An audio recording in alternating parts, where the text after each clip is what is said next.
Shalom Bapak Ibu yang terkasih di dalam Kristus Yesus. Kita akan segera memulai ibadah kita pada pagi hari ini. Marilah bersama kita mendengar panggilan ibadah yang diambil dari Mazmur 63 ayat 1 hingga 4 yang berbunyi demikian. Ya Allah, Engkaulah Allahku, aku mencari Engkau, jiwaku haus kepadamu, tubuhku rindu kepadamu, seperti tanah yang kering dan tandus tiada berair. Demikianlah aku memandang kepadamu di tempat kudus, sambil melihat kekuatanmu dan kemuliaanmu. Sebab kasih setiamu lebih baik daripada hidup, bibirku akan memegahkan engkau. Demikianlah aku mau memuji engkau seumur hidupku dan menaikkan tanganku demi namamu. Bapak Ibu, marilah kita dengan hati penuh ucapan syukur, kita mau datang ke dalam hadirat Tuhan, kita mau memuji-muji, menyembah dan mendengarkan firman-Nya. Biarlah Tuhan berkenan untuk menjumpai setiap kita. Mari kita bersaat teduh sejenak di hadapan Tuhan.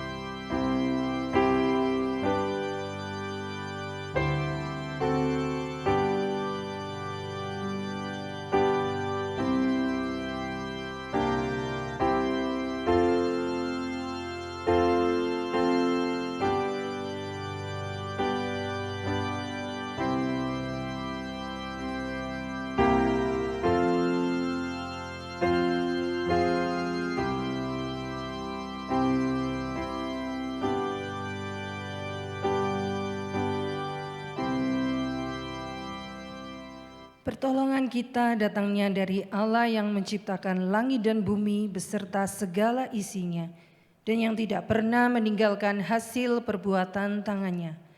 Turunlah kiranya atas kita kasih karunia dari Allah Bapa, Putra dan Roh Kudus. Amin.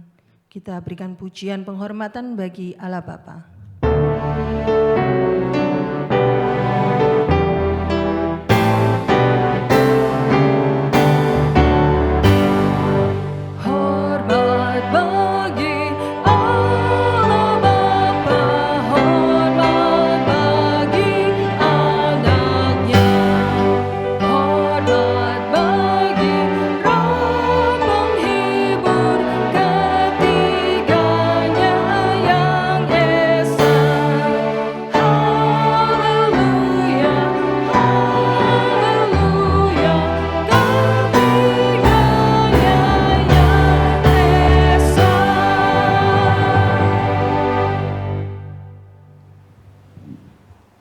Bapa, saat kami menghadap Engkau pagi hari ini, kami menyadari sesungguhnya kami tidak layak di hadapan Tuhan.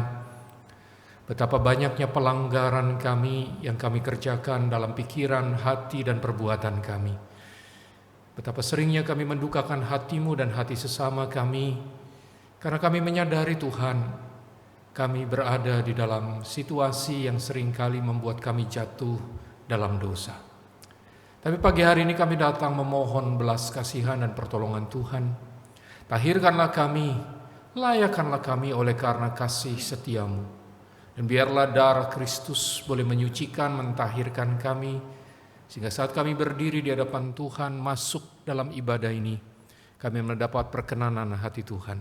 Terima kasih Tuhan, karena firman-Mu yang menjamin pada kami siapapun yang datang dengan hati yang rendah, dengan kesungguhan mengakui dosanya, ada pengampunan dari Tuhan sendiri. Terima kasih untuk segala kasih setia-Mu. Kami bawa hidup kami sekarang kepadamu Tuhan. Demi nama Kristus kami bersyukur, kami berdoa. Amin. Jemaat dipersilakan untuk duduk kembali. Panggilan ibadah kita pada pagi hari ini diambil dari Mazmur 63 yang merupakan nyanyian Daud pada saat ia mengalami kesesakan di tengah padang gurun Yehuda. Seperti Daud, kita pun dapat mengalami kesesakan ketika berada di dalam padang gurun kehidupan. Kita menantikan pertolongan, kekuatan, dan penghiburan dari Tuhan. Kita memerlukan tangan kuat Tuhan untuk menuntun kita berjalan. Mari kita datang kepada-Nya dengan sungguh-sungguh rindu, sungguh-sungguh ingin masuk di dalam hadirat Tuhan.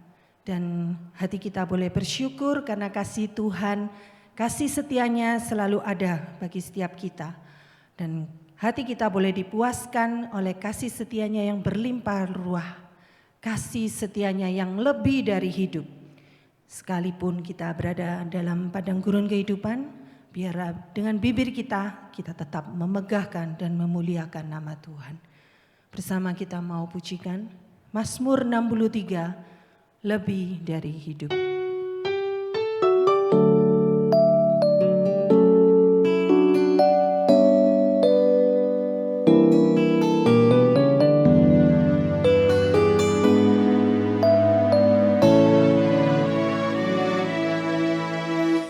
Allah, Engkaulah rinduku, jiwaku haus kepadamu, seperti tanah kering tiada berair, tak tahan ku menantikanmu, dan ku pandang Kau di tempat kudus, terkagumkan kemuliaan-Mu, Yesus.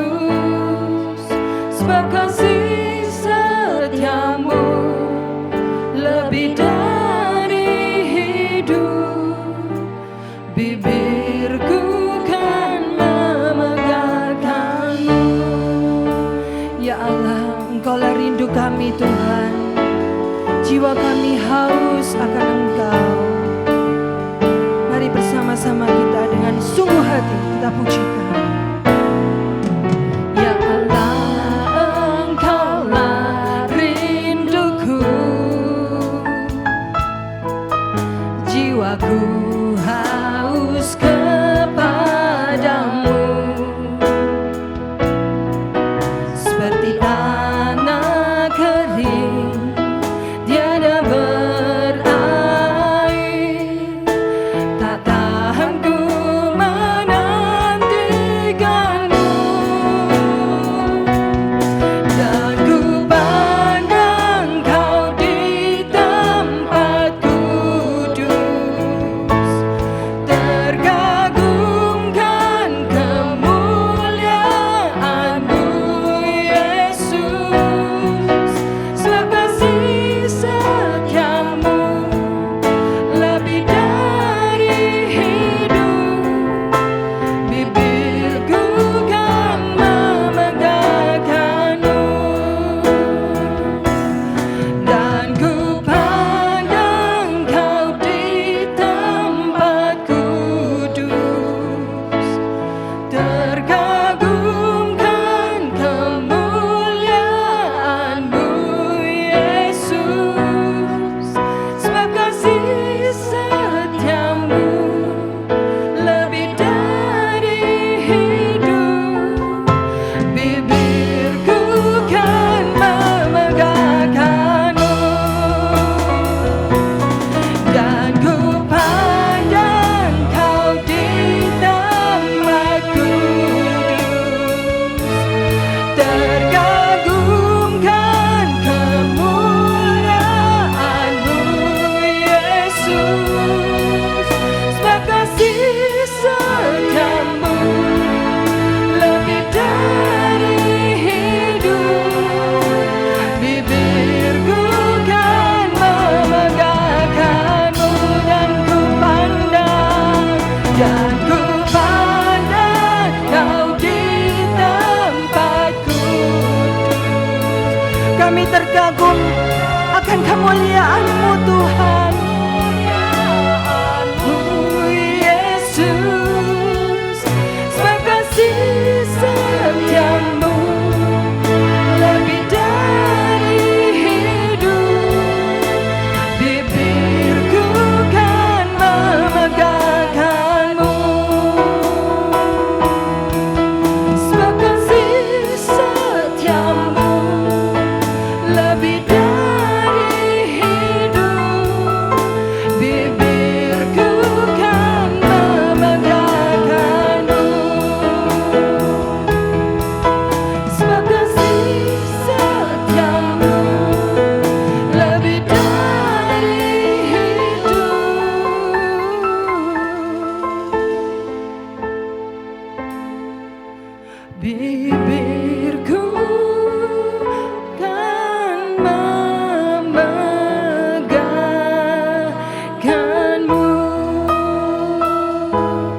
memegahkan Engkau. Bapak, Ibu, Saudara, hari ini harinya Tuhan. Saya ajak mari kita semua bersukacita dan bergirang hati. Sebab Tuhan sudah begitu baik dan kasih setianya terus menerus mengiring hidup kita. Apapun perjalanan hidup kita, kasih setianya tak pernah lewat di hadapan kita. Tuhan selalu ada bagi setiap kita. Mari saya undang Bapak Ibu untuk bangkit berdiri. Kita mau sama-sama naikkan pujian dengan hati yang bersukacita. Kita boleh bertepuk tangan untuk Tuhan. Mari kita pujikan, ku masuki gerbangnya dengan hati bersyukur.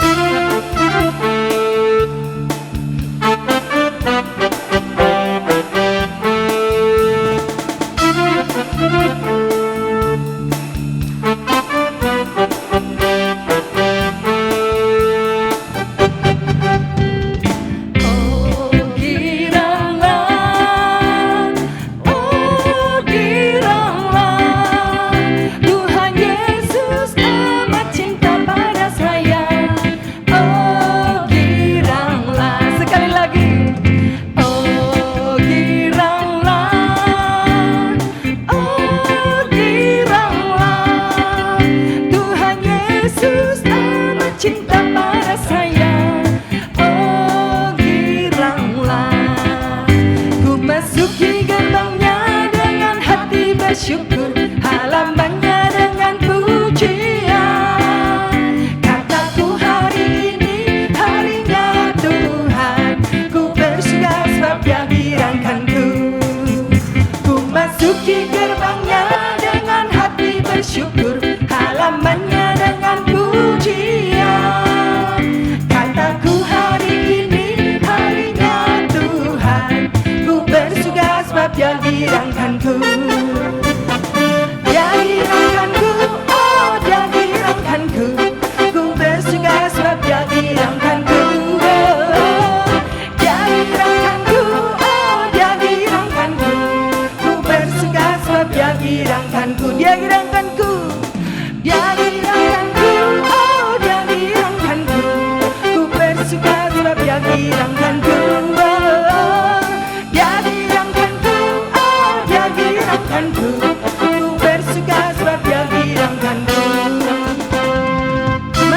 Masuki gerbangnya dengan hati penuh bersyukur, halamannya dengan puji-pujian.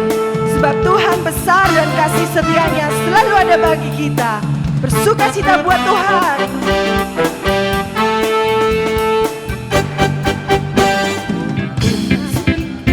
Dengan hati bersyukur, halamannya dengan pujian.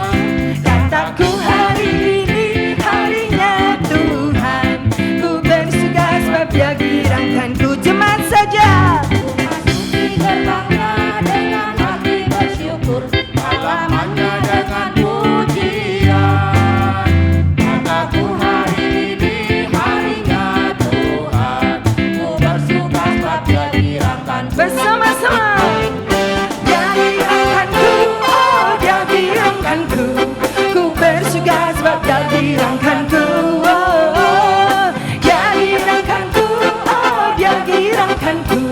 Ku bersuka sebab Dia girangkanku. Sekali lagi. Dia girangkanku, oh Dia girangkanku. Ku bersuka sebab Dia girangkanku. Dia girangkanku, oh Dia girangkanku. Ku bersuka sebab Dia girangkanku. Dia girangkanku. Dia girangkanku, oh Dia girangkanku. Ku bersuka sebab Dia girangkanku. Ada sukacita Bapak Ibu? Mari kita berikan tepuk tangan kita, dan segala hormat kemuliaan hanya bagi Tuhan.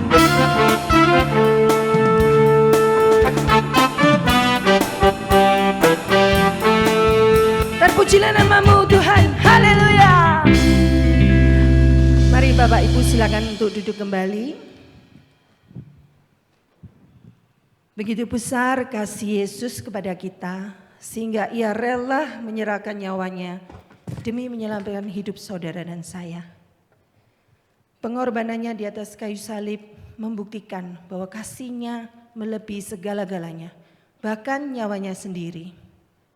Hendaknya kita meneladani Kristus, meneladani kasih-Nya, sehingga kita boleh juga mengasihi sesama kita. Dan hidup baru yang sudah diberikan Tuhan kepada setiap kita boleh menyenangkan hati Tuhan. Sesaat lagi kita akan mendengarkan firman Tuhan yang akan disampaikan oleh hambanya Pendeta David Kosasi. Mari kita persiapkan diri berfokus pada firman-Nya. Bersama kita pujikan Terlalu Besar.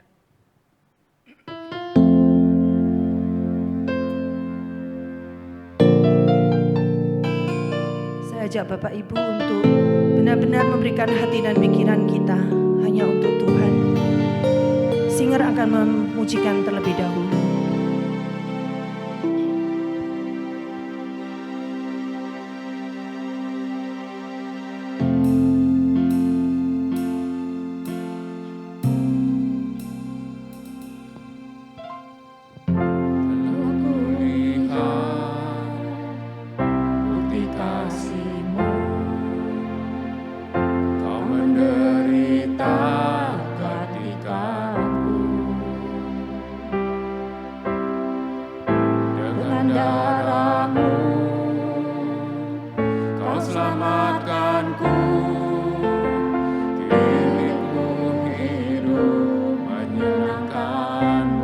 Bersama-sama. Telah kulihat bukti kasih-Mu, Kau menderita untuk gantikanku. Dengan darah-Mu Kau selamatkanku. Kini ku hidup menyenangkan-Mu. Terlalu besar kasih-Mu Bapa, pengorbanan yang Kau berikan bagiku. Terlalu mahal darah-Mu Yesus, tercurah untuk menebus hidupku. Telah kami lihat Tuhan bukti kasih-Mu pada kami. Telah kulihat bukti kasih-Mu, Kau menderita untuk gantikanku. Dengan darah-Mu Kau selamatkanku. Kini ku hidup menyenangkan-Mu. Terlalu besar kasih-Mu Bapa,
Bapak Ibu untuk bangkit berdiri. Pengorbanan yang Kau berikan bagiku terlalu mahal Tuhan, terlalu mahal. Darah-Mu Yesus tercurah untuk menebus hidupku, tercurah untuk menebus hidupku, tercurah untuk menebus hidupku.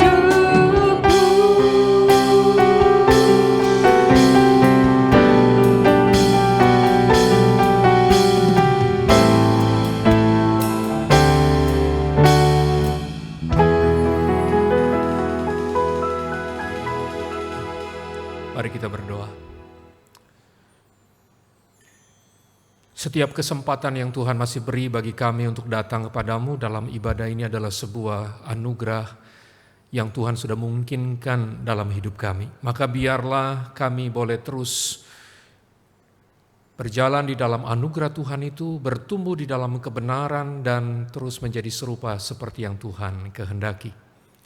Biarlah hidup kami boleh memancarkan kasih Tuhan, dan kami boleh menjadi bagian yang terus memuliakan Tuhan lewat apapun yang Tuhan izinkan kami alami dan hadapi. Kami akan mendengar, membaca, merenungkan, menyimpan dan bahkan melakukan sabda Tuhan itu. Maka kuatkanlah kami Tuhan, supaya kami tidak berhenti dan berpuas diri sekedar mengetahui sebuah kebenaran, tetapi juga boleh melakukannya dalam kehidupan kami sesehari. Pakai hamba-Mu Tuhan supaya di dalam segala keterbatasan yang ada, kuasa Roh Kudus boleh bekerja, hati kami boleh sungguh-sungguh menjadi tanah yang baik, supaya firman-Mu tertabur dan bertumbuh di dalam setiap kami. Terpujilah Engkau, dalam nama Kristus Allah yang hidup kami bersyukur dan kami sudah berdoa. Amin. Silakan duduk Bapak Ibu. Mari kita bersama-sama mempersiapkan satu bagian firman Tuhan yang akan melandasi perenungan firman-Nya pagi hari ini. Diambil di dalam bagian perjanjian baru, surat 1 Yohanes pasal yang ketiga, ayatnya yang ke-16 sampai ayat yang ke-18. Saya akan membacakan untuk kita di dalam terjemahan baru, TB2. Jadi kalau ada sedikit perbedaan, mohon Bapak Ibu bisa memakluminya, karena ini memang terjemahan yang terbaru dari LAI kita ya. Begini sabda Tuhan untuk kita. Dengan inilah kita mengenal kasih, yaitu bahwa Kristus telah menyerahkan nyawanya untuk kita, jadi kita pun wajib menyerahkan nyawa kita untuk saudara-saudara kita. Siapa yang mempunyai harta duniawi dan melihat saudaranya menderita kekurangan tetapi menutup pintu hatinya terhadap saudaranya itu, bagaimana kasih Allah dapat tinggal di dalam dirinya? Anak-anakku, marilah kita mengasihi bukan dengan perkataan atau lidah, tetapi dengan perbuatan dan dalam kebenaran. Sampai di sini kita membaca firman-Nya yang disebut berbahagia adalah kita bukan hanya membaca dan mendengar, tetapi yang menyimpan dan melakukan dalam kehidupan kita sehari-hari. Bapak Ibu yang terkasih dalam Tuhan kita Yesus Kristus, saya melihat sebuah gambar yang menarik di dalam internet pada waktu menyiapkan khotbah ini. Ini gambar dari sekelompok pria yang sedang berjalan. Bapak Ibu perhatikan apa dan bagaimana mereka. Yang pertama-tama segera terlihat bahwa mereka orang-orang atau pria yang memakai pakaian putih, ada tutup kepala putih gitu ya. Ada yang berbaju gelap dengan tutup kepala yang gelap. Bapak Ibu, orang-orang yang memakai baju putih dengan tutup kepala putih adalah orang-orang yang tinggal di daerah Baduy. Baduy itu sebuah suku yang ada di Provinsi Banten. Nah Bapak Ibu yang terkasih, mereka disebut Baduy dalam. Sementara yang pakai baju lebih gelap adalah orang-orang yang sudah disebut sebagai Baduy luar. Yang menarik dari suku ini Bapak Ibu bahwa mereka sangat menjaga tradisi. Sehingga mereka berusaha supaya pengaruh modernitas itu tidak masuk di dalam kehidupan mereka di tengah-tengah perkampungan mereka. Jadi Bapak Ibu, mereka masih tidak memiliki lampu listrik begitu ya. Kemudian juga tidak ada televisi dan juga tidak memiliki handphone layaknya kita yang hidup di Surabaya hari ini ya. Saya melihat ada beberapa dari kita yang mungkin punya handphone lebih dari satu gitu ya. Tapi mereka tidak punya. Kemana-mana mereka akan berjalan kaki tanpa menggunakan moda transportasi, entah sepeda motor, mobil, bus, bahkan pesawat terbang sekalipun. Nah Bapak Ibu, kalau misalkan kita berjumpa di tengah jalan dengan orang yang seperti ini lagi jalan dengan pakaian serupa seperti itu, dengan bahasa Sundanya mereka, maka kita segera bisa melihat ini ciri, ini penanda khusus dari suku Baduy. Bapak Ibu, tiap mereka memiliki ciri seperti itu.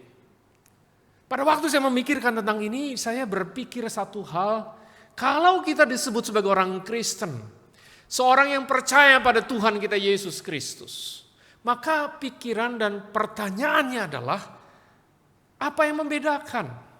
Apa yang menjadi ciri dari seorang Kristen? Bapak Ibu, kalau kita hanya melihat fisik barangkali tidak akan ada banyak perbedaan. Kita memakai baju yang sama dengan orang-orang yang ada di luar gereja, kita bercakap-cakap dengan bahasa yang sama, kita menggunakan alat-alat yang menunjang kehidupan kita seperti halnya orang-orang lain. Kalau demikian sekali lagi, apa yang paling membedakan? Apa yang bisa membuat kita berkata, kami ini orang Kristen, saya ini orang percaya, saya sudah mengenal Kristus. Bukan hanya sekedar tanda di kartu tanda penduduk saja, tetapi lebih dari itu harusnya. Nah Bapak Ibu, berangkat dari pemikiran inilah kita masuk pada apa yang Rasul Yohanes tuliskan di dalam bagian yang kita pelajari pada pagi hari ini. Karena Rasul Yohanes dikenal sebagai Rasul kasih. Bapak Ibu, kalau kita melihat 1 Yohanes ini dan ada banyak penafsir sepakat bahwa ini adalah surat yang dikenal dengan surat kasih. Bapak Ibu, kalau Filipi kita kenal sebagai surat sukacita, maka 1 Yohanes ini banyak orang menyebutnya sebagai surat kasih. Kenapa? Karena Yohanes banyak sekali bicara tentang kasih tersebar mulai dari ayat pasal pertama sampai pasal terakhir. Sesuatu yang sangat menonjol sekali. Bagi saya ini bukan hal yang baru, karena memang kalau kita perhatikan di dalam Injil Yohanes pasal yang ke-13, di sana juga Yohanes mencatat sebuah hal yang Tuhan sangat tekankan sekali. Dan kita bisa membacanya Bapak Ibu karena Yesus berkata, aku memberikan perintah baru kepada kamu, yaitu supaya kamu saling mengasihi sama seperti aku telah mengasihi kamu. Demikian pula kamu harus saling mengasihi. Dan kemudian perhatikan ayat selanjutnya itu, dengan demikian kata Kristus, semua orang akan tahu bahwa kamu adalah murid-muridku, yaitu jikalau kamu saling mengasihi. Bagi Tuhan Yesus, kasih adalah sesuatu yang tidak bisa lepas dari kehidupannya dan kehidupan kita sebagai orang Kristen harusnya. Karena itu tidak heran Rasul Yohanes meneruskan apa yang Tuhan sampaikan di dalam suratnya ini. Karena memang ini adalah hal yang paling mendasar, paling basic, sesuatu yang harusnya terlihat dalam kehidupan kita bagi kita orang-orang yang sudah mendapatkan anugerah dan kasih Tuhan yang begitu besar itu. Bapak Ibu, mari kita coba perhatikan sejenak apa yang Rasul Yohanes mau sampaikan. Kita akan mulai dari ayat yang terakhir yang kita baca tadi, ayat yang ke-18. Karena itulah yang menjadi pokok pikiran dari apa yang kita renungkan pagi hari ini. Rasul Yohanes menuliskan dalam ayat yang ke-16 itu, ayat yang ke-18 itu berkata, anak-anakku katanya. Ini sebuah panggilan yang khas dari surat 1 Yohanes kepada setiap pembaca kita semua juga yang disebut sebagai anak-anaknya yang kekasih. Apa nasihatnya? Marilah kita mengasihi bukan dengan perkataan atau lidah, tetapi dengan perbuatan dan dalam kebenaran. Bapak Ibu, ini adalah sebuah kalimat desakan, sebuah himbauan, sebuah perintah bahkan yang perlu kita cermati dengan baik. Pada waktu bicara tentang kasih atau cinta, Bapak Ibu, ini adalah satu kata yang sangat akrab dalam kehidupan manusia. Tidak peduli besar, kecil, tua, muda, setiap orang dari berbagai bangsa negara dengan budaya yang mungkin berbeda, tetap membutuhkan yang namanya mengasihi dan dikasihi. Kasih juga menjadi sebuah inspirasi bagi tulisan-tulisan bagi lagu-lagu, bagi banyak hal, bidang-bidang kesenian sangat inspiratif untuk menggambarkan kasih. Tapi justru dengan demikian kita bisa menjumpai ada berbagai pandangan tentang yang namanya mengasihi. Ada berbagai definisi dari orang yang kalau kita tanyakan menurutmu apa sih kasih begitu ya. Maka saya percaya akan muncul beragam definisi tentang hal-hal tersebut. Nah Bapak Ibu, ada beberapa hal yang saya cermati pada waktu memikirkan tentang ini. Ada seseorang yang mungkin gampang sekali bicara tentang kasih. Aku mengasihi engkau, dan ucapan tentang kasih itu meluncur dengan begitu cepat. Tapi sayangnya Bapak Ibu, dalam praktek kehidupannya, dalam perbuatan, tindakan, tingkah lakunya tidak mencerminkan hal tersebut. Apa yang dia katakan dengan apa yang dia lakukan jauh berbeda. Dan kalau kasih seperti itu, maka saya bisa katakan itu kasih yang munafik tentunya. Sementara ada orang yang mengasihi tapi juga kemudian melakukan, tampaknya begitu Bapak Ibu. Dia dikenal barangkali sebagai orang yang murah hati. Cuma masalahnya apa yang menjadi motif? Apa yang mendorong dia untuk menunjukkan hal tersebut? Ada banyak orang yang berpikir saya mau dipandang orang sebagai orang yang murah hati, orang yang baik hati, orang yang gampang menolong dan lain-lain. Karena itu dia berusaha mewujudkan citra itu supaya orang betul-betul mengenal dia seperti itu. Masalahnya kalau tidak dilihat orang lain maka dia kembali kepada karakter semula. Kembali kepada sifat asalnya, kembali kepada bagaimana dia selama itu. Orang yang mungkin tidak gampang peduli dengan orang lain kalau tidak ada yang memperhatikan dan kalau itu tidak menguntungkan buat dia. Jadi Bapak Ibu, kasih hanya sekedar muncul kalau dibutuhkan. Kalau dia memerlukan gambaran seperti itu. Dan kalau itu yang terjadi, maka saya bisa katakan itu adalah kasih yang manipulatif. Sementara ada orang lain yang lagi mungkin mengasihi tapi kelewat batas, tidak lagi tahu batas kebenarannya. Dan dia kemudian tidak bisa menjaga hal tersebut sampai orang yang dia kasih merasa iritasi dengan hidupnya, merasa tertekan, terintimidasi, dan bagi dia itu hal yang mungkin tidak terlalu dia pikirkan. Yang penting dia menunjukkan kasih itu meskipun caranya keliru. Dan orang-orang seperti ini bagi anak-anak muda sekarang disebut sebagai orang-orang yang bucin gitu ya. Budak cinta seperti itu. Nah Anda lihat ada begitu banyak pandangan, ada begitu banyak definisi yang orang pikir tentang kasih sesungguhnya. Maka pertanyaannya adalah lalu apa yang seharusnya? Bagaimana seharusnya hal tersebut muncul? Itulah yang Rasul Yohanes sedang mau katakan di dalam ayat 18 itu yang menjadi titik tolak dari pemikiran kita untuk tema yang diberikan pada hari ini. Berbagi sebagai gaya hidup kita. Bapak Ibu, bagi Yohanes kasih tidak bisa dilepaskan dari dua hal. Yang pertama, kasih itu harus terwujud. Kasih bukan hanya ada di angan-angan, kasih bukan hanya ada di dalam hati seseorang, kasih bukan hanya suatu bentuk yang abstrak, tetapi kasih harus terlihat di dalam kehidupan sehari-hari lewat sebuah tindakan yang terlihat dan tergambar. Bapak Ibu yang terkasih, semalam saya mengikuti sebuah ibadah penghiburan di Adijasa.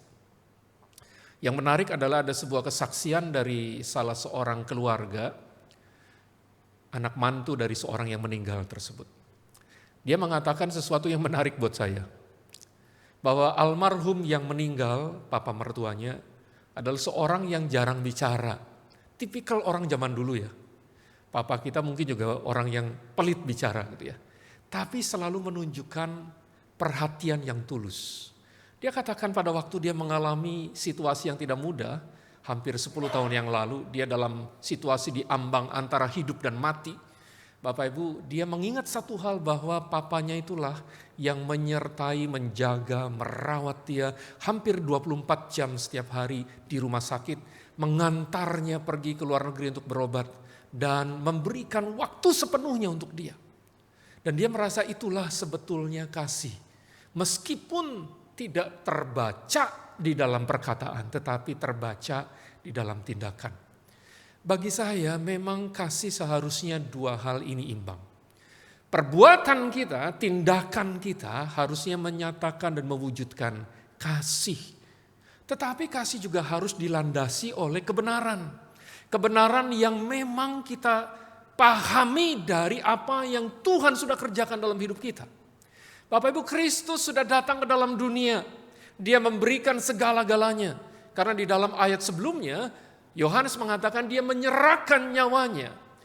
Harta yang paling berharga di dalam kehidupannya adalah kehidupannya sendiri, nyawa sendiri yang dia berikan supaya setiap orang yang percaya kepada Tuhan tidak binasa. Yohanes 3 ayat 16 yang kita tentu saja hafal dengan baik. Bapak Ibu, itulah kasih yang terlihat di dalamnya.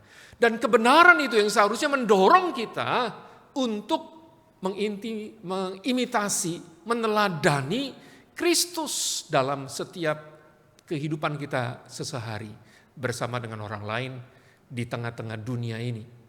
Bapak Ibu, itulah yang Rasul Yohanes mau katakan tentang kasih. Bahwa kasih harusnya memang dua hal itu menjadi terwujud. Bukan hanya dalam tindakan, tetapi tindakan yang dilandaskan oleh sebuah kebenaran. Bapak Ibu, kenapa ini penting? Kenapa Rasul Yohanes sampai harus bicara tentang hal ini dalam suratnya? Yang pertama-tama adalah karena memang di dalam jemaat hari itu, jemaat yang digembalakan oleh Yohanes, sedang muncul sebuah arus pengajaran yang menyelewengkan kebenaran. Bapak Ibu, soal hal seperti ini bukan hanya milik dalam kehidupan orang-orang modern. Kalau Anda perhatikan beberapa bulan terakhir ini sedang ngetren yang namanya Kristen progresif. Pernah dengar itu ya? Mungkin pernah lihat, pernah baca, pernah saksikan podcast atau juga YouTube-nya. Tapi hal tersebut bukan hanya hari ini, karena pengajaran tentang Kristen progresif sebetulnya itu sudah pengajaran dari masa lampau, Bapak Ibu, yang terus diperbaharui. Nah, itu juga yang tengah terjadi di tengah-tengah jemaat yang ada di surat 1 Yohanes ini. Karena itu Yohanes memerlukan untuk mengajarkan kebenaran khususnya tentang hal kehidupan bersama di dalam komunitas sebagai orang-orang percaya.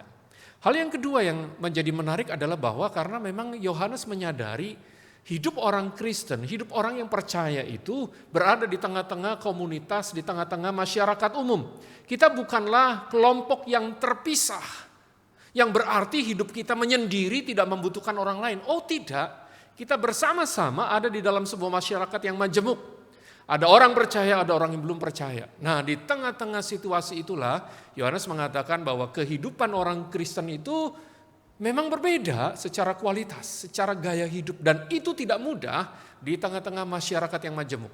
Bapak Ibu, karena kalau kita melakukan sesuatu yang berbeda dengan orang banyak, perilaku yang ganjil, perilaku yang tidak sama, maka itu menjadi sorotan. Kadang-kadang itu menjadi sesuatu yang menimbulkan kebencian, bahkan sampai teraniaya, terpinggirkan. Sesuatu yang berbeda tidak selalu mudah untuk diterima. Saya mengingat cerita dongeng waktu saya kecil dulu yang ditulis oleh Hans Christian Andersen. Cerita tentang itik yang buruk rupa, Bapak Ibu. Dikisahkan ada seekor induk bebek atau itik yang sedang mengerami telur-telurnya. Bapak Ibu, pada waktu telur itu menetas, muncullah anak-anak itik, anak-anak bebek. Tapi ada satu telur yang beda, lebih gede dari telur yang biasanya, dan kemudian dierami lebih lama, tapi waktu menetas ternyata berbeda. Tidak sama dengan anak-anak bebek lainnya. Oleh karena dia berbeda, maka dia tidak diajak untuk bermain, dia kemudian disepelekan, dikucilkan, dan tidak dikasihi. Hatinya begitu sedih karena dia tahu, dia juga merasa dia berbeda secara fisik. Sampai dia kemudian menjadi besar, dia pergi kemudian ke sebuah danau dan melihat ada seekor angsa di sana yang persis seperti dirinya. Barulah di situ dia menyadari dia seekor angsa, bukan bebek. Bapak Ibu, kisah itu dengan sederhana mengatakan bahwa memang seringkali tidak mudah menerima sebuah perbedaan. Bapak Ibu yang terkasih, persis itulah yang sedang dialami oleh jemaat hari itu. Mereka berada pada situasi yang tidak mudah karena iman mereka, karena kepercayaan mereka, dan karena gaya hidup mereka yang tidak sama dengan orang-orang di sekitar mereka. Nah, Bapak Ibu, sekali lagi di dalam situasi yang tidak gampang seperti itu, Yohanes mendorong mereka supaya hidup di dalam kasih. Saling memperhatikan, saling menguatkan, saling menolong satu sama lain. Karena satu sama lain adalah saudara. Saudara di dalam Kristus. Dan hubungan ini adalah hubungan yang tercipta karena Kristus yang telah mempersatukan. Namun Bapak Ibu, di dalam kebersamaan seperti itu tidak gampang mewujudkan gaya hidup yang seperti ini. Kenapa? Karena sangat rawan dengan yang namanya konflik, gesekan, pertengkaran. Bukankah satu sama lain berbeda? Latar belakang berbeda, keluarga berbeda, tingkat pendidikan berbeda, asal daerah berbeda, budaya berbeda, cara berpikirnya juga berbeda. Di dalam keberbedaan itu seringkali konflik gampang tersulut, bukan? Untuk hal-hal yang besar maupun juga hal-hal yang tampaknya sepele. Bapak Ibu yang terkasih, akhir-akhir ini saya sedang mencoba menolong 2 rekan yang sedang di dalam situasi yang tidak mudah karena mereka terlibat konflik. Awalnya hanya sebuah salah paham dalam sebuah pelayanan, tapi kemudian makin membesar sehingga mereka tidak lagi bertegur sapa. Memang kalau ketemu tampaknya sih oke-oke saja, tetapi sesungguhnya ini seperti api dalam sekam yang suatu saat bisa meledak. Bapak Ibu, bukankah itu bisa dialami di dalam kehidupan yang namanya gereja, yang namanya orang percaya, yang namanya orang Kristen? Dalam situasi itulah Rasul Yesus mengatakan, hati-hati jangan sampai kebencian itu membakar dan menghanguskan. Bapak Ibu, menarik sekali cara Yohanes menggambarkan ini karena dia mengambil sebuah ilustrasi dari satu keluarga yang ada di dalam Alkitab. Keluarga Adam dan Hawa, Bapak Ibu. Bapak Ibu yang terkasih, kisah ini tentu sangat kita kenal dari kecil barangkali kalau kita ikut sekolah minggu. Bagaimana kedua anak Adam ini, Kain kakaknya, Habel adiknya, mereka memberi persembahan kepada Allah. Kain hidupnya sebagai petani karena itu dia membawa persembahan hasil dari ladangnya. Sementara Habel membawa persembahan karena dia seorang gembala, anak sulung dari kambing dombanya.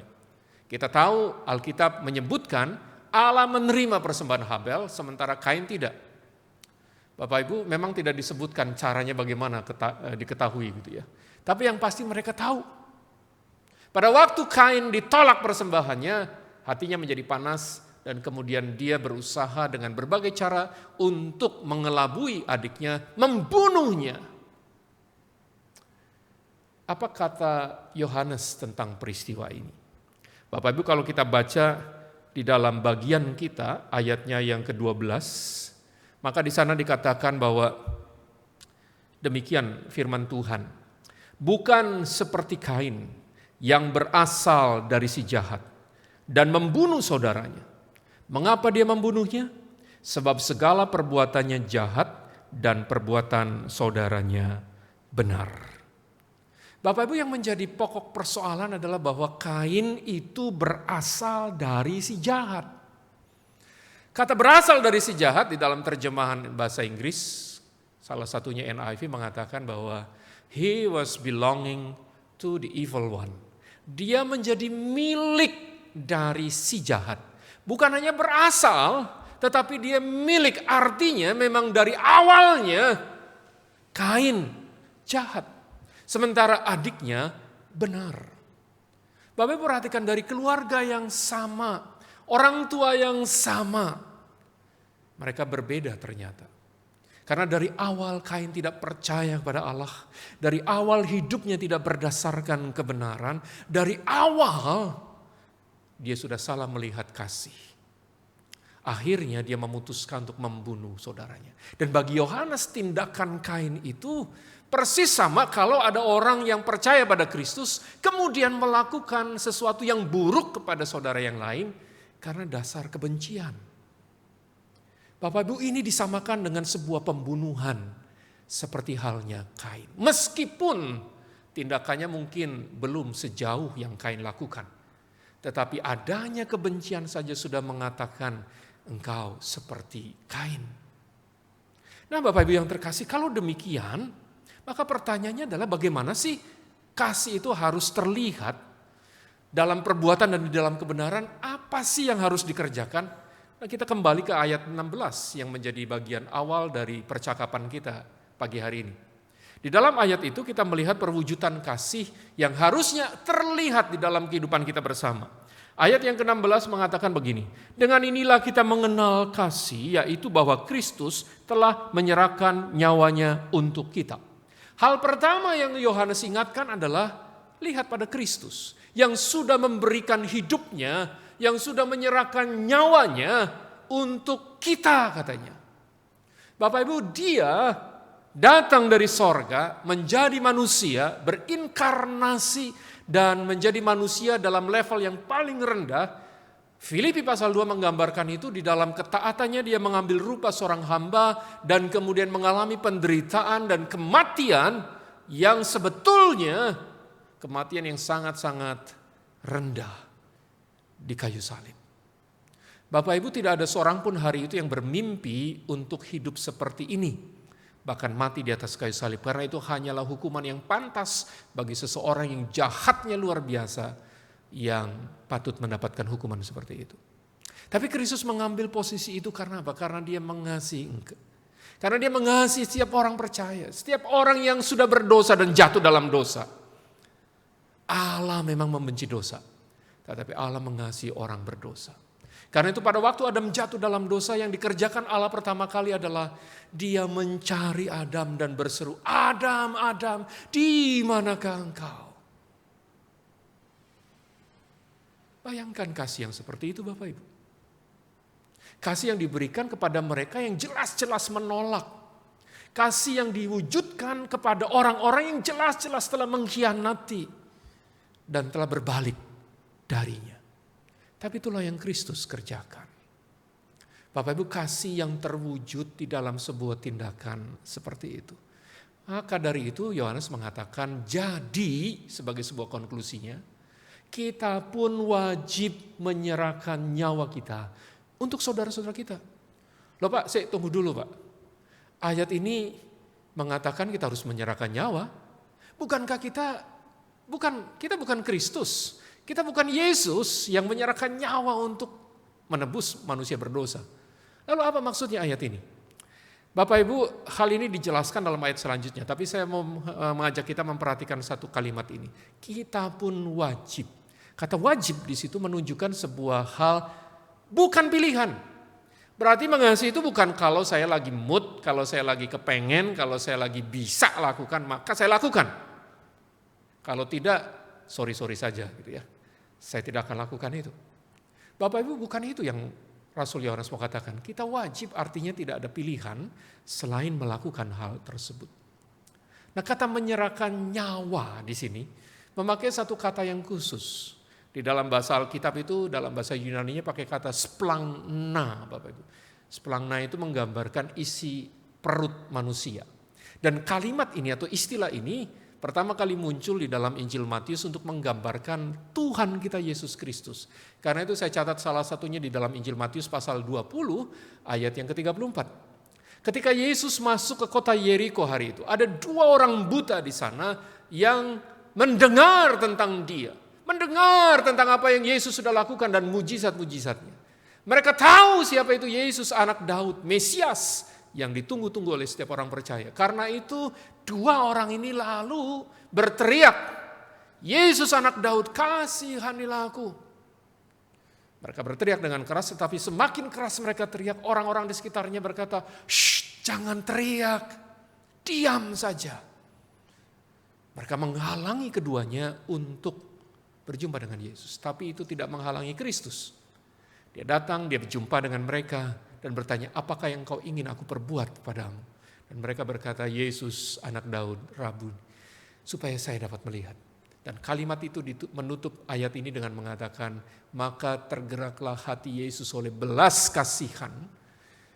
Lalu dia menjamah mata mereka dan seketika itu juga mereka melihat lalu mengikut dia.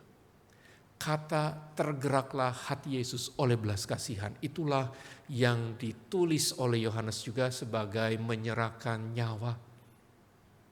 Show compassion. Menunjukkan belas kasihan. Jadi Bapak Ibu, yang Alkitab mau katakan kepada setiap kita adalah bahwa pada saat kita memiliki kasih Allah, maka seharusnya ada belas kasihan Allah yang mengalir dalam hidup kita waktu kita datang dan menjumpai orang lain. Bapak Ibu yang terkasih, memang ini adalah hal yang tidak mudah. Kita lebih gampang mengasihi orang yang memang baik pada kita. Orang yang menunjukkan perhatian. Orang yang selalu siap untuk menolong kita. Maka kita akan berpikir saya harus melakukan hal yang baik juga karena balas budi. Karena apa yang dia sudah kerjakan. Tapi kalau seseorang melakukan hal yang buruk sama kita, maka kita akan berpikir orang kayak gini kan gak layak dikasihi. Contohnya Bapak Ibu, kalau ada orang kemudian menempeleng kita 1 kali gitu ya. Kira-kira kita mau balas berapa kali saudara? Sekali gitu ya. Enak bener sekali ya. Dia nggak tahu bagaimana sakitnya. Mungkin berkali-kali gitu ya. Untuk mengatakan, kamu mesti tahu loh yang kamu lakukan terhadap saya. Bapak Ibu, tapi bukan itu yang Allah mau terjadi dan terwujud di dalam kehidupan kita. Bapak Ibu yang terkasih, Rasul Yohanes mengatakan dalam bagian ini satu bagian yang lain. Untuk hal yang tampak sederhana dari menunjukkan belas kasihan itu adalah ayat yang ke-17 waktu dia berkata, siapa yang mempunyai harta duniawi dan melihat saudaranya menderita kekurangan tetapi menutup pintu hatinya terhadap saudaranya itu, bagaimanakah kasih Allah dapat tinggal di dalam dirinya. Hal yang sederhana. Yohanes mengatakan kalau kau melihat saudaramu dalam kondisi yang kekurangan, sementara kita punya apa yang bisa kita lakukan dan berikan, maka kerjakan. Jangan hanya diam atau jangan hanya ngomong sesuatu tanpa lakukan. Bapak Ibu yang terkasih, ini sejalan dengan apa yang Yakobus katakan di dalam Yakobus pasal 2 ayat 15 dan 16. Yakobus mengatakan bahwa jika seorang saudara atau saudari tidak memiliki pakaian dan kekurangan makanan sehari-hari, dan seorang dari antara kamu berkata apa? Selamat jalan, kenakanlah kain panas, makanlah sampai kenyang. Tapi dia tidak memberi kepadanya apa yang perlu bagi tubuhnya, apakah gunanya itu?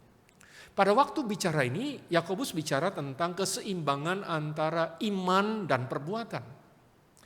Kalau kita berkata saya beriman karena Kristus sudah mengasihi saya, maka seharusnya kasih itu terwujud, terlihat. Terlihat dalam hal apa? Dalam situasi dan keadaan sehari-hari yang bisa kita kerjakan. Bapak Ibu, selama Allah masih memberi kesempatan, maka lakukan. Selama Allah masih memberi kesempatan kepada kita untuk menunjukkan belas kasihan itu, lakukan. Bukan karena kita mengharapkan balasan atau imbalan. Bukan karena kita berpikir bahwa kita melakukan sesuatu maka orang lain akan lakukan. Bukan. Tapi karena kita menyadari bahwa kita berhutang kasih kepada orang lain karena Allah mengasihi kita. Bapak Ibu yang terkasih, saya melihat tentang hal ini sebagai satu hal yang melandasi kehidupan kita. Tema kita pada hari ini adalah gaya hidup orang Kristen, yaitu berbagi. Bapak Ibu, Yohanes sekali lagi menekankan kalau engkau punya sesuatu. Bapak Ibu, seringkali kita kan berpikir begini, saya akan memberi kalau saya sudah diberi lebih banyak. Kalau saya punya pendapatan penghasilan yang lebih besar, maka saya akan kasih, saya akan berikan. Kalau belum, ya sorry saja Tuhan, nanti deh gitu ya. Kalau saya sudah punya. Masalahnya Bapak Ibu seringkali kita itu sulit untuk mengatakan cukup. Cukup itu mudah untuk dikatakan tapi dilakukan tidak gampang kan. Bapak Ibu kita seringkali berpikir, nantilah memberinya, saya hari ini masih belum. Gaji saya masih kecil, posisi saya masih kecil, pendapatan saya masih kecil. Nanti. Tapi percayalah Bapak Ibu, pada waktu kita bicara tentang nanti, hal itu tidak akan pernah terwujud dalam kehidupan kita kalau kita tidak sungguh-sungguh melakukannya. Memberi itu tidak harus menunggu sampai kita punya sesuatu. Berlebihan, bahkan kita punya pendapatan yang lebih gede. Memberi itu selalu bisa dilakukan kapanpun. Ini bicara soal kemauan, dan Allah memberikan itu pada hidup kita. Selagi ada kesempatan, kerjakan. Berbagilah apa yang kita bisa berikan. Bapak Ibu, ini kebenaran yang sangat mendasar. Sesuatu yang harusnya kita boleh pahami sebagai orang Kristen, tapi memang kita bergumul banyak dengan hal ini. Tidak mudah untuk dikerjakan dalam kehidupan sehari-hari kita. Di dalam Alkitab banyak tersebar kisah-kisah tentang kemurahan hati seperti ini Bapak Ibu. Saya mau angkat salah satunya, yaitu di dalam kehidupan satu jemaat yang Paulus singgung di dalam 2 Korintus pasal yang ke-9. Bapak Ibu, di dalam 2 Korintus pasal yang ke-9 atau salah satu bagian yang mendorong Paulus untuk menulis surat Korintus ini adalah karena ada jemaat yang sedang mengalami kesulitan besar. Jemaat Yerusalem hari itu sedang mengalami bencana yang besar, kelaparan yang begitu dahsyat sampai mereka mengalami kesusahan. Paulus yang tahu situasi itu kemudian dia bergerak. Dia mendorong gereja-gereja yang pernah dia layani, yang pernah dia dirikan untuk memiliki belas kasihan kepada jemaat. Sebagai sebuah bagian dari gaya hidup mereka orang-orang Kristen. Di antara sekian banyak gereja, Korintus termasuk gereja yang besar. Korintus termasuk gereja yang kaya, Bapak Ibu. Dan mereka pernah mungkin berkata kepada Paulus, oke, kami akan kumpulkan persembahan untuk jemaat ada di Yerusalem. Masalahnya adalah mereka hanya berhenti pada perkataan itu saja. Janji tinggal janji, tidak dikerjakan. Dan Paulus kemudian mengingatkan mereka dan menegur mereka. Seharusnya kalau mereka menyadari kasih Tuhan yang besar, berkat-berkat yang mereka terima setiap hari yang bahkan tidak pernah bisa dihitung oleh tangan dan jari manusia. Harusnya itu mendorong mereka untuk juga memikirkan bagaimana caranya mereka bisa menjadi saluran berkat Allah. Karena itu Paulus memakai sebuah jemaat yang jauh lebih kecil, yang jauh lebih sederhana dari jemaat Korintus itu, yaitu jemaat Makedonia, untuk mengajar mereka tentang arti berbagi dalam kasih. Bapak Ibu, jemaat Makedonia jemaat yang sangat kecil dibandingkan dengan Korintus, baik dalam jumlah jemaat maupun dalam jumlah persembahan mereka. Tapi jemaat ini memiliki hati yang besar. Mereka hari itu Paulus katakan sedang dalam situasi yang tidak gampang karena sedang mengalami penganiayaan karena iman mereka. Bapak Ibu, hari itu menjadi orang Kristen dan mendeklarasikannya di hadapan orang banyak berarti sedang mengundang sebuah bahaya dalam hidup mereka. Karena iman mereka pada Kristus. Itu berarti mereka yang kerja hari itu tidak akan bisa bekerja dengan baik. Karena apa? Karena mereka orang Kristen. Kalau mereka berdagang maka mereka akan mengalami kesulitan. Karena apa? Karena mereka orang Kristen. Nah Bapak Ibu, dalam situasi itulah Paulus kemudian sebenarnya mengatakan kamu gak perlu karena kamu sendiri dalam kondisi yang sulit. Tidak usah memikirkan hal-hal yang lain. Tapi yang menarik adalah mereka dikatakan oleh Paulus, mereka mendesak Paulus supaya kami diberikan kesempatan untuk berbagi pelayanan kasih. Luar biasa bukan? Tanpa ada yang harus mengharuskan mereka, tapi mereka memiliki dorongan yang besar itu. Karena mereka tahu mereka sudah mendapatkan limpahan kasih yang begitu besar dari Allah. Dan mereka tidak bisa diam melihat ada orang-orang yang membutuhkan sesuatu. Bapak Ibu, beberapa hari yang lalu saya mendengar kesaksian yang membuat saya berpikir ulang tentang hal memberi, berbagi. Bapak Ibu yang terkasih, Alkitab kita adalah sesuatu yang menarik Bapak Ibu. Alkitab ini sudah diterjemahkan dalam banyak bahasa. Termasuk buku yang paling banyak dicetak dan paling banyak dibeli Bapak Ibu. Dibagikan bahkan kepada mereka yang ada di penjara, yang ada di tempat-tempat yang terpencil. Ada lembaga seperti Gideon yang terus berusaha untuk membagikan Alkitab kepada banyak orang. Bapak Ibu, tahukah kita Alkitab ini dicetak dengan kertas yang sangat baik, sangat tipis seperti ini Bapak Ibu. Tapi harganya luar biasa murah sih sebetulnya. Yang menarik adalah kenapa sampai bisa seperti itu. Karena ada orang-orang yang memberikan hati, kepedulian dan berbagi supaya firman Tuhan itu lebih banyak tersebar. Ada satu kesaksian yang saya dengar di YouTube Bapak Ibu. Bagaimana satu keluarga itu kemudian sama-sama punya sebuah komitmen. Ini di Amerika ya, mudah-mudahan di Indonesia juga ada sih ya. Bapak Ibu, keluarga ini kemudian berkata, mari kita lakukan sesuatu. Mereka sepakat, satu keluarga ini ada ayah, ibu dengan 2 orang anak. Mereka berkata, mari kita skip makan pagi kita sekali, dan uangnya kita gunakan untuk berdonasi untuk Alkitab, bisa dicetak lebih banyak. Jadi mereka mulai menghitung, satu kali makan pagi itu berapa sih? Mungkin rata-rata berapa ya di sini? 30.000 kali ya? Kalau nasi campur atau apa, kira-kira begitulah. 30.000 kali 4 orang, berapa Bapak Ibu? 120 ya. Itu kemudian mereka sisihkan dan mereka siapkan. Lalu kemudian berkata, minggu depan kita skip makan siang. Makan siang berapa sih kalau kita makan di mall? Paling satu orang kita kira-kira 100.000 ya sekarang. 4 orang berarti 400.000. Maka mereka ambil 400 itu kemudian mereka simpan untuk berdonasi. Dan minggu berikutnya mereka berkata, kita skip makan malam. Makan malam satu orang berapa sih? Ya kira-kira sama lah ya, mungkin mendekati 100.000, katakanlah 75.000. 75 kali 4, 300.000 mereka ambil uang itu dan kemudian disisihkan. Itulah yang mereka beri. Dengan cara yang sederhana seperti itu.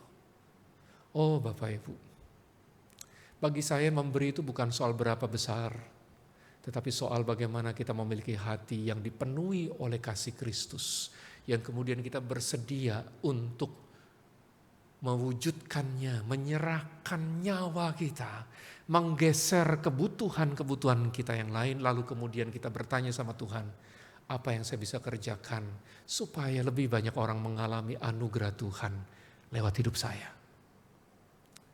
Jadi Bapak Ibu, ini sekali lagi bukan soal berapa banyak, tapi soal berapa besar hati kita digerakkan oleh Allah.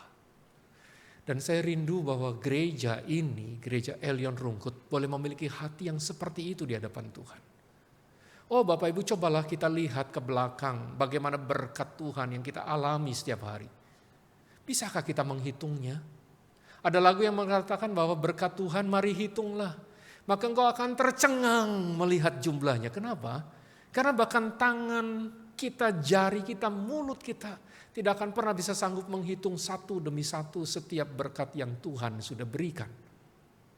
Lalu pertanyaannya, apa yang kita kerjakan setelah itu?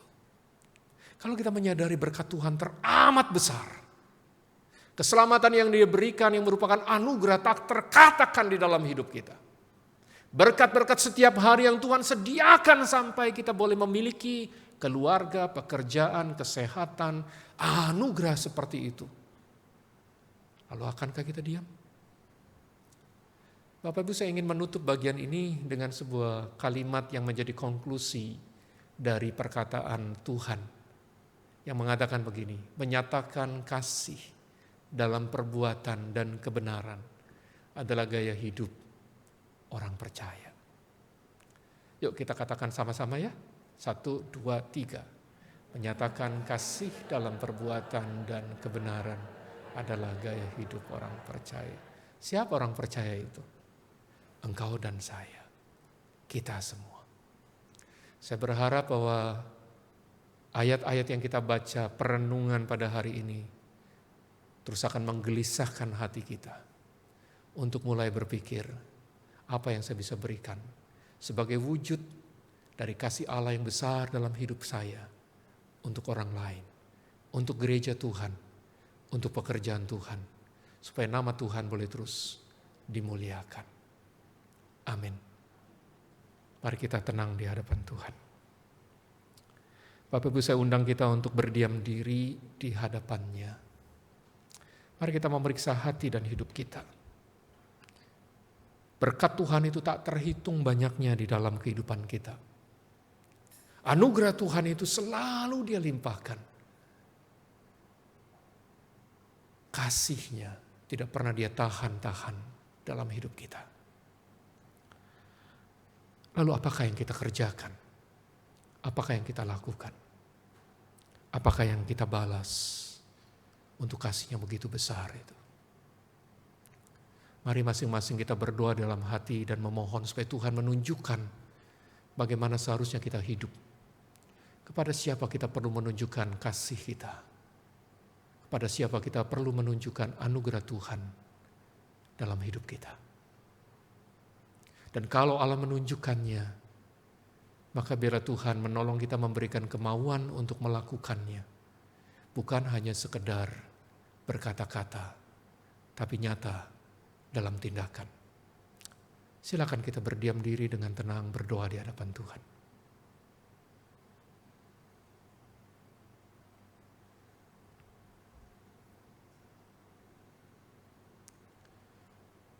Di dalam kehidupan kami ya Tuhan, betapa banyaknya anugerah-Mu. Betapa tak terhitung besarnya berkat-berkat yang Tuhan sudah berikan. maka biarlah hati kami mengingatnya. Dan kami boleh digerakkan Tuhan untuk menjadi bagian dari cara Tuhan menunjukkan kasih itu kepada lebih banyak orang. Jadikan kami saluran berkat Tuhan, supaya nama Tuhan boleh dikenal lebih banyak orang lagi.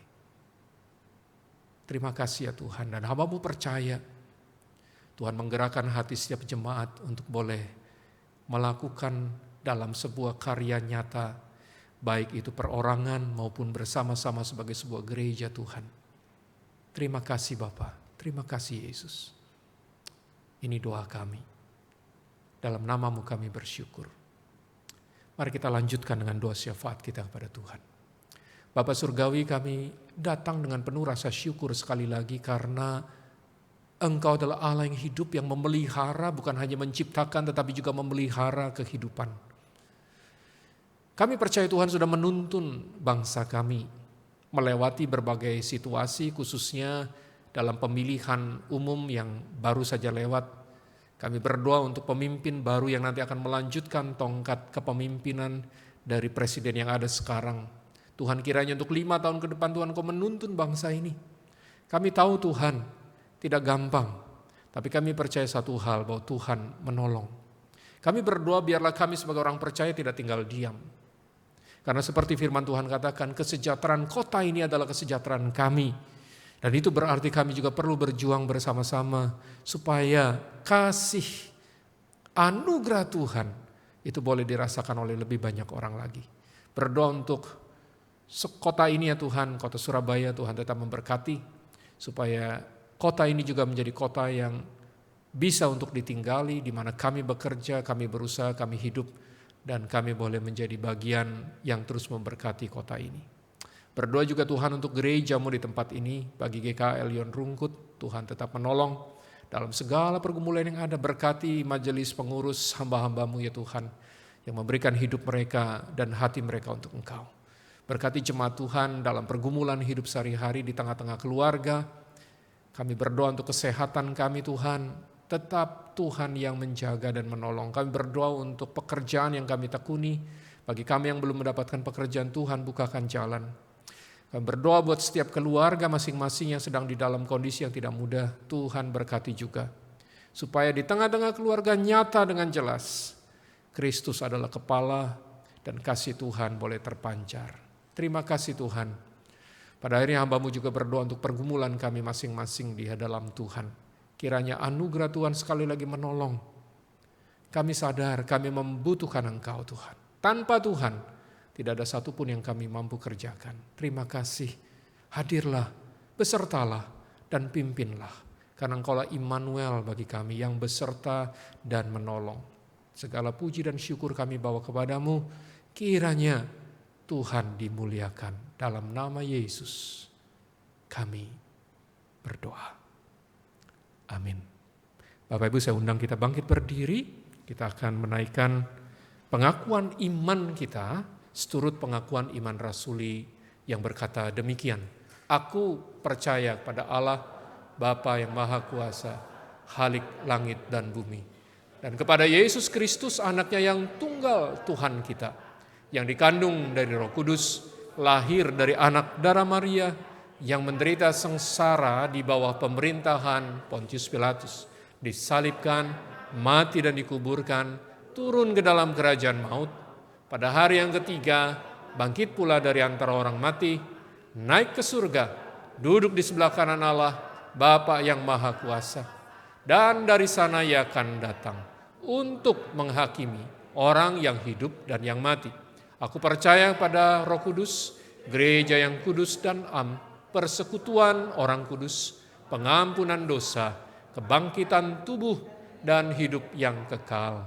Amin. Silakan duduk.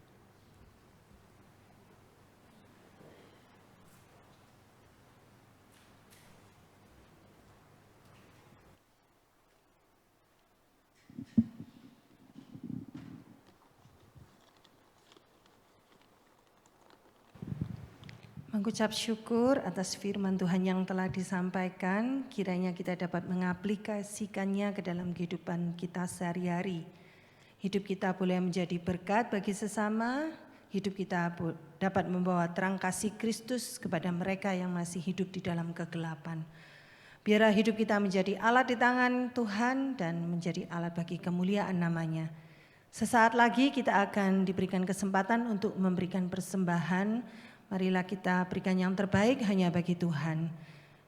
Bersama kita mau pujikan, jadikan aku saluran berkat.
Bapak Ibu untuk bangkit berdiri.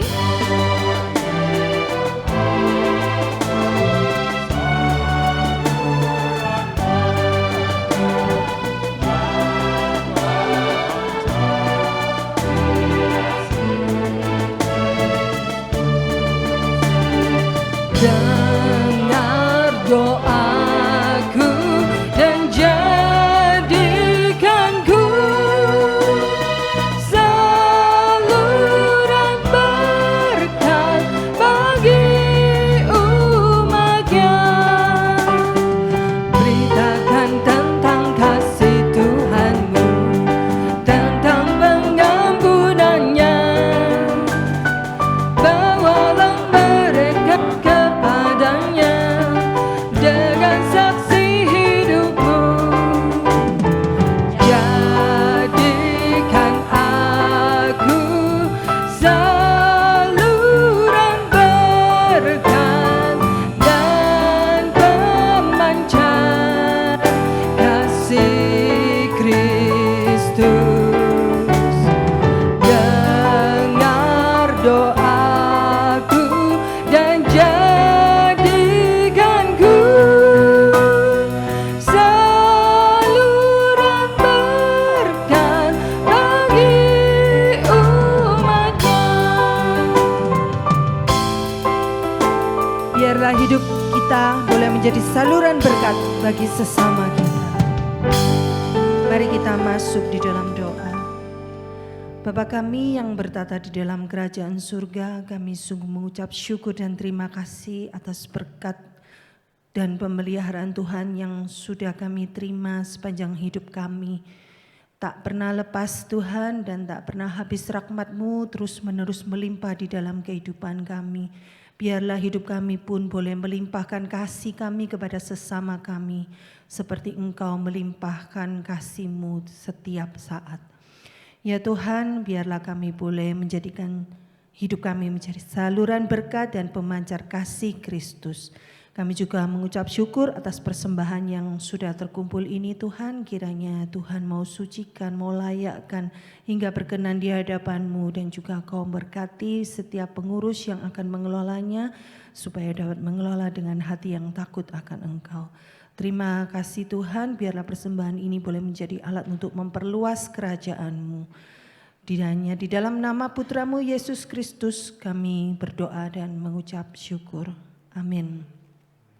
Dengan tetap berdiri, marilah kita mengembalikan segala hormat, pujian, dan kemuliaan hanya bagi Allah Tritunggal. Doksologi dan doa berkat akan disampaikan oleh Pendeta David Kosasi.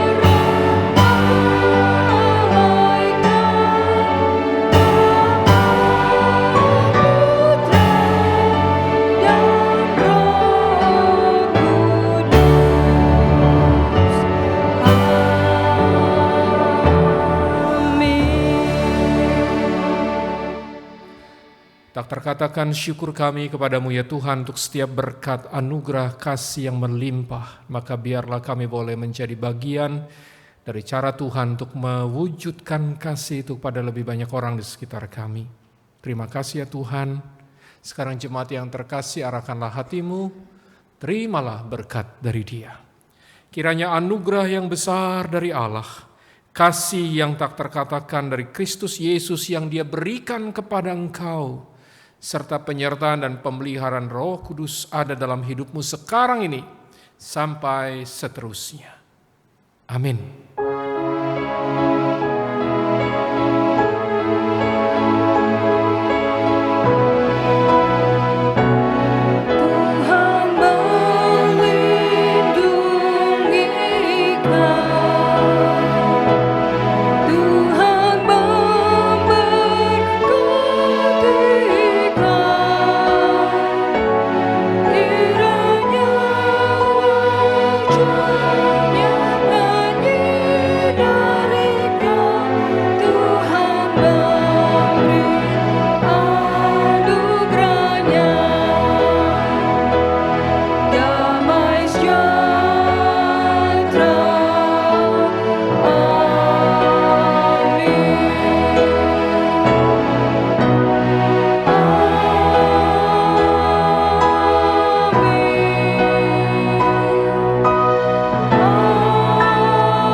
Ibadah telah selesai, Bapak Ibu silakan bersaat teduh.